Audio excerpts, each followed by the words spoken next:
Autistic people like myself can attribute human-like characteristics or emotions to animals or inanimate objects. I've made hours of videos personifying rocks, but I know rocks aren't actually conscious or people. I just like to pretend they are. People with psychosis can see faces and objects that aren't faces. So this is like how sometimes objects like clouds or rocks sometimes look like they've got faces in them, and this is known as pareidolia.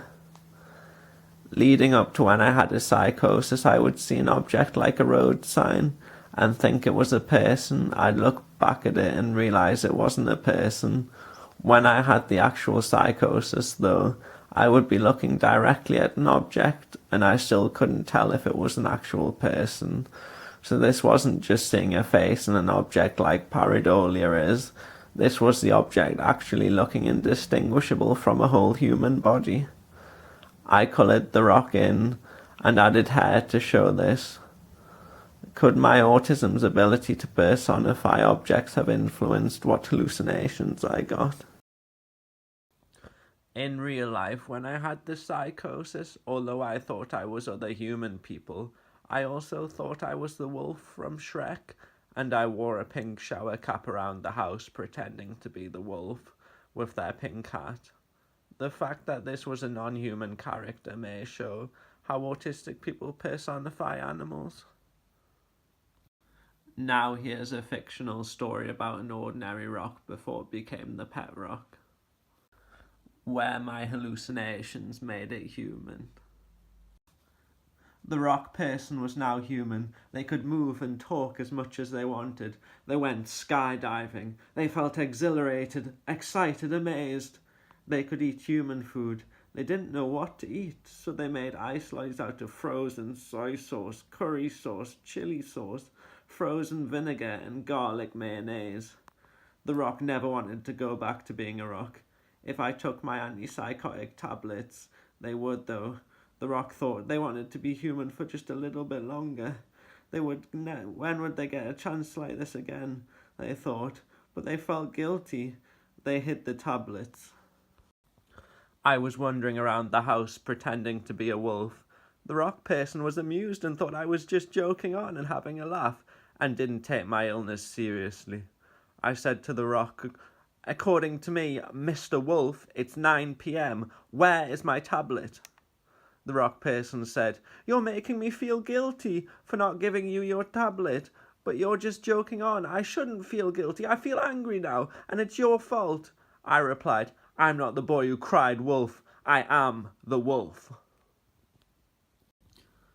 The stone person was going out, drinking every night, trying to make the most of their time. They came home. I inquired, "Where are my tablets?"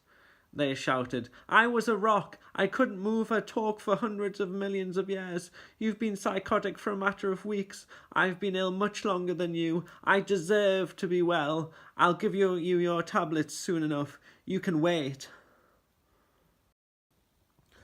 I shouted, "I'll huff and I'll puff and I'll blow this house down if you don't give me the tablet. I'll eat grandma. I may be in sheep's clothing, but I could hurt you." I wanted to be away from the rock. I hit walls, I threw a chair. I was feeling so overwhelmed and angry and not myself. The rock saw me being ill. The stone felt so guilty. They were angry with themselves. They felt awful. But if I took my tablet, I'd stop hallucinating and the rock person would go back to being an ordinary rock. The rock couldn't go back. The stone couldn't cope. They went in the other room. I frantically left the house in the night. I didn't have time to change out of my pyjamas. The human stone saw the door was unlocked. They rushed out after me. They realised how ill I was, and they thought they'd been such a jerk. They felt worried for me and searched everywhere until they found me and convinced me to come home. I said, "I'm not taking my tablet."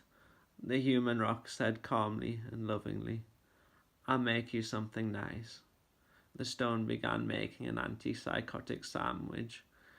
The human rock said, "At first I just wanted more and more time to live a little, but I looked it up, and the earlier they intervene, the better you will do. I suffered for a long time, trapped in the cold, dark ground, but if I don't help you, You could suffer for the rest of your life too. I realize now how ill you are. Take this tablet. I took the tablet as the rock began fading away. Goodbye, they said with their last breath. People with autism can also personify objects. In about 5 years' time, the rock developed eyes and grew arms and legs. They could talk and move. Their wish had finally came true, and I wasn't psychotic anymore either.